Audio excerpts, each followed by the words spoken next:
YouTube's weekly creator statistics keep insisting that I talk about relevant topics. So in order to capitalize on the impending release of its sequel, I figured now would be a good a time as any to talk about the best animated film Disney Studios released in 2016, Moana. Zootopia! Excuse me? You're excused. Roll essay. Wait, no! I try to refrain from using the word hate in my video essays because there are far too many creators on the internet who rely on reactionary outrage to generate interest.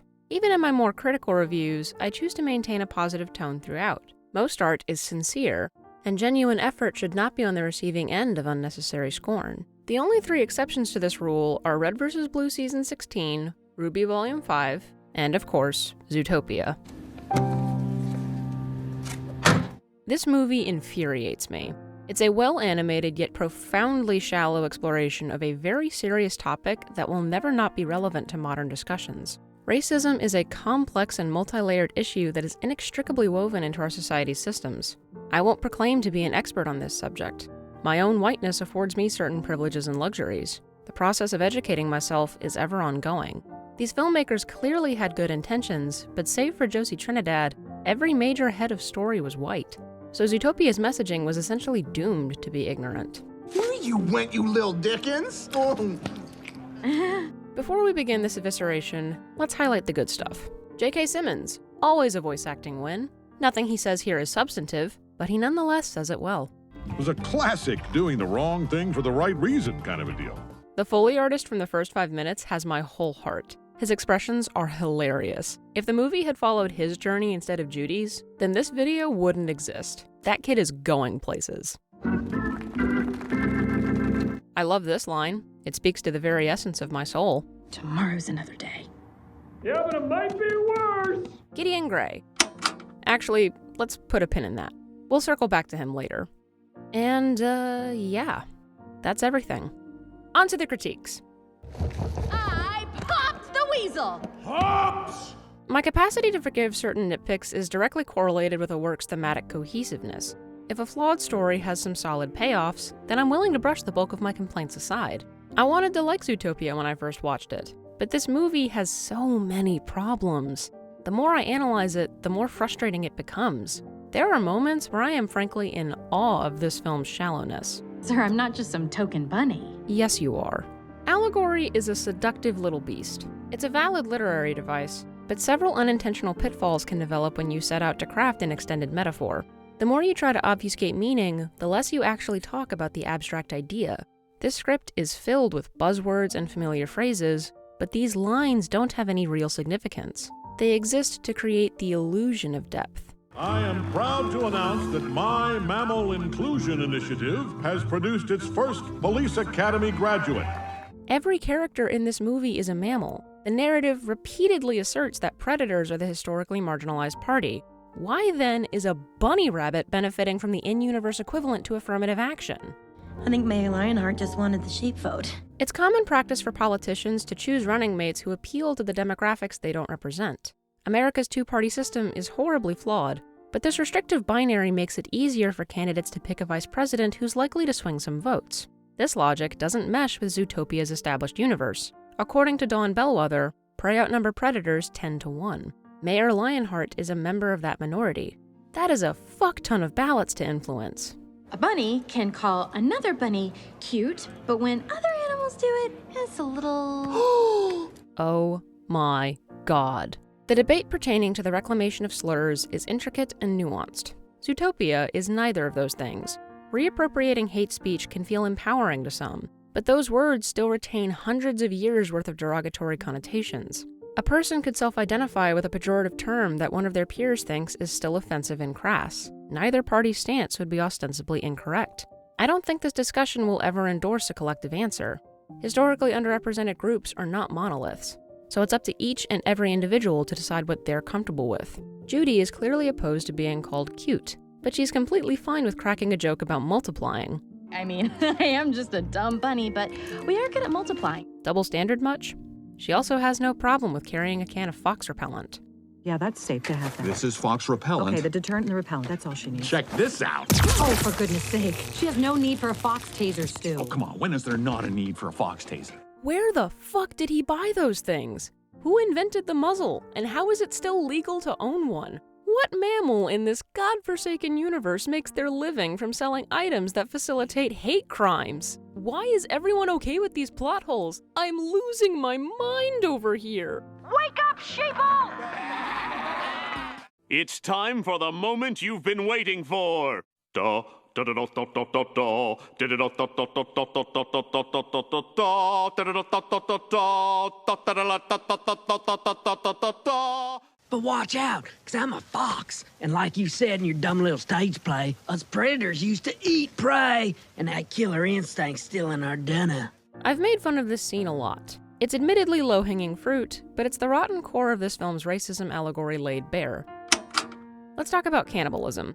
In 1979, Professor William Ahrens published The Man-Eating Myth, one of the most influential anthropologic texts ever written. Though his primary thesis was flawed, Ahrens rejuvenated an entire field of study by claiming that rumors, suspicions, fears, and accusations were the only existing pieces of evidence for ritualistic cannibals. This is demonstrably false, but the assertion helped recontextualize our understanding of certain historical accounts, particularly those written by white colonizers. In his article, The Most Influential Text on Cannibalism, Tim Sider writes, Anglo-American settlers regularly used rumors of the native people's cannibalism to justify wanton murder, because it's a powerful mechanism that can be used to cast undesirables as worthy of extermination.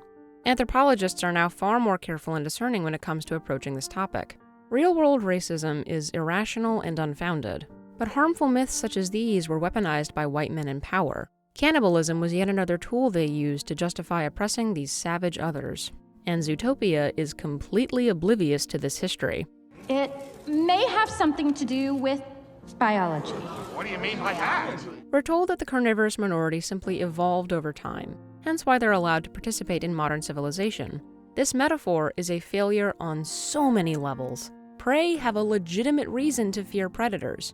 Your movie should not have a logical explanation for racism. You are so disappointing on so many levels. To make matters worse, Judy profiling Nick is this film's inciting incident. Her prejudice literally kickstarts the plot. Oh, come on, kid, back up. Listen, buddy, what? There aren't any Fox ice cream joints in your part of town? Nick claims that he's been running this popsicle Ponzi scheme since he was 12. I call bullshit on that. The manager wasn't willing to sell Nick a jumbo pop until a random meter maid blackmailed him with a potential health code violation. Odds are police interference wasn't a common occurrence with this con. How then did he manage to buy a jumbo pop every single day of the year? Wouldn't the shop owners recognize him? You can't pull the "it's my child's birthday" excuse every time. Did he rely on the generosity of other patrons? The lady behind him sure didn't want to help out. You're holding up the line. I wouldn't care about these logical fallacies if Nick's tax evasion wasn't the driving force for his compliance in the investigation. She hustled you good! You a cop now, Nick. You gonna need one of these. Have fun working with the fuzz! What follows is a tediously unfunny collection of scenes that progress our missing mammal plot. These guys, they be naked. Rongi's just on the other side of the pleasure pool.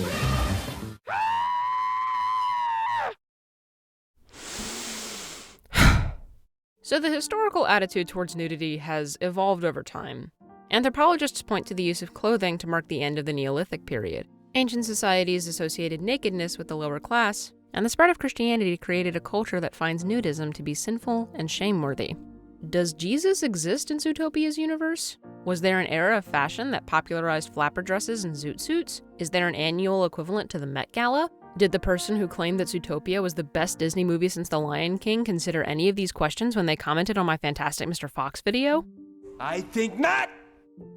Anywho. Very few people would consider 4 minutes to be a lengthy period of time. The modern world of content creation discourages any video longer than 60 seconds. But within the professional scope of visual storytelling, every moment is precious. And Zootopia wastes 225 crucial seconds belaboring their unfunny sloth DMV scene. Nice to see you, too. Does your species predetermine your line of work in this city? Or is this just a really bad case of nepotism? This movie won an Oscar. Grandmama made you a cannoli. And how did you repay my generosity? With a rug made from the butt of a skunk. A skunk butt rug. Why are we referencing The Godfather? Are the Arctic shrews supposed to represent New York City's prominent Italian population and subculture? They're not even native to that region of the United States. Did the skunk shave his own butt? Or did Nick sell a dead body to a literal mobster? How are fur rugs even legal in this society? I hate so much about the things that you choose to be. Here's the thing. I like a good buddy cop story as much as the next person. Castle is one of my go-to comfort shows. The genre is a staple of American fiction, and this fact is indicative of our society's general veneration of policemen. Zootopia wholeheartedly buys into this narrative. The world has always been broken. That's why we need good cops. Like you. This is a critically undiscerning stance to take, especially when you examine the broader history of policing in America. Though our contemporary system can trace its roots back to Britain's established model, Southern slave patrols popularized many of the policies and tactics that live on to this day. Systemic racism is an inextricable feature of law enforcement. This isn't to say that we as a society don't need legal supervision, but Black communities are disproportionately policed. Our system is constructed in a way that's oppressive. This is a difficult truth many people don't want to swallow. Just don't care. Movies like Zootopia are a comfortable affirmation of the status quo. It never once considers that the ZPD is a contributing factor to the city's larger problem with racism.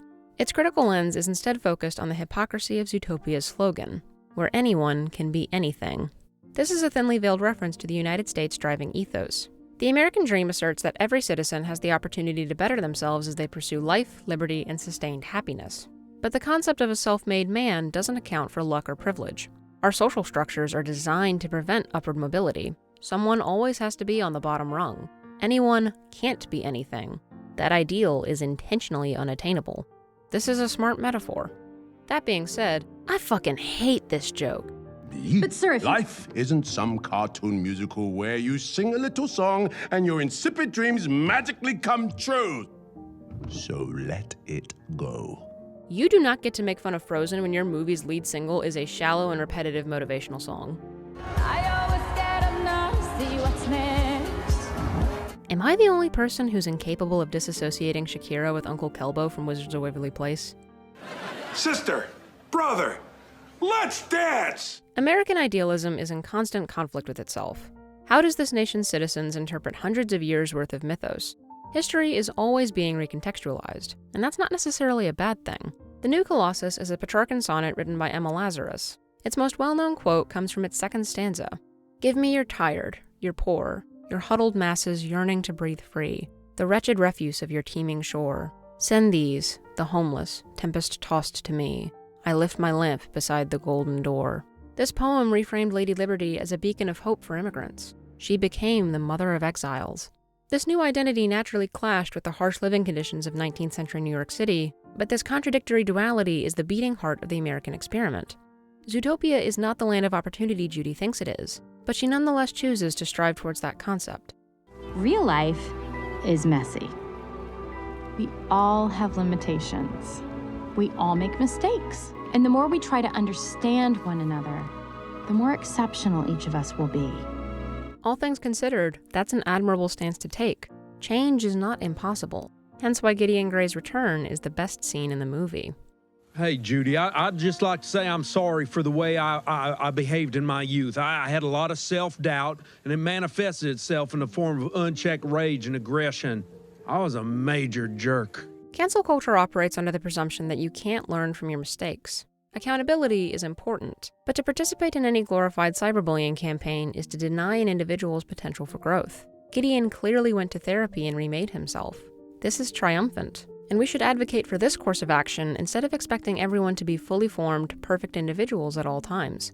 The film unfortunately directs its attention away from this great message because we have a stupid mystery to solve. A bunny can go savage. Savage? Well, that's a strong word. People point to Assistant Mayor Bellwether as yet another failed twist villain, but this movie is an egregious failure regardless of her existence. Personally, I'm more perturbed by the extended references to Breaking Bad, and the reveal that a politician is evil and two-faced isn't exactly shocking. Gosh, think of the headline. Hero cop killed by savage fox. This line is unintentionally profound, especially when you reinsert the full context of this film's release date. 2016 was a tumultuous year for American politics. 5 months after this movie hit theaters, 2 Baton Rouge police officers murdered a black man named Alton Sterling. This event sent shockwaves through the nation and shed light on the larger failings of our justice system. I'm from Baton Rouge. I remember the protests and the discourse and the hostility, and I also remember what shifted people's attention away from Sterling's death. 12 days after this shooting, a 29-year-old man from Missouri attacked and killed 4 officers 20 minutes away from my house. This event helped to popularize the Blue Lives Matter counter-movement in broader circles, and people lost focus on the systemic issues Black Lives Matter activists sought to change. 4 years later, the murder of George Floyd reignited the same debate. We as a society learned nothing. In an attempt to show solidarity, hundreds of thousands of people posted black squares on their social media pages. But this movement clogged up the Black Lives Matter hashtag and disrupted crucial lines of communication. Zootopia is the cinematic equivalent of posting a black square on Instagram. It's a well-intentioned gesture, but it says nothing. And the fact that this film won an Academy Award disgusts me. I really am just a dumb bunny.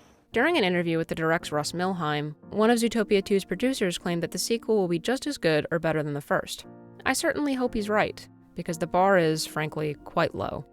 And don't get me started on the fever dream that is Zootopia Plus. I love Alan Tudyk as much as the next maladjusted Firefly fan, but under no circumstances should that man be forced to sing. I chose the wrong path, which I've lived to regret. How can I set it right?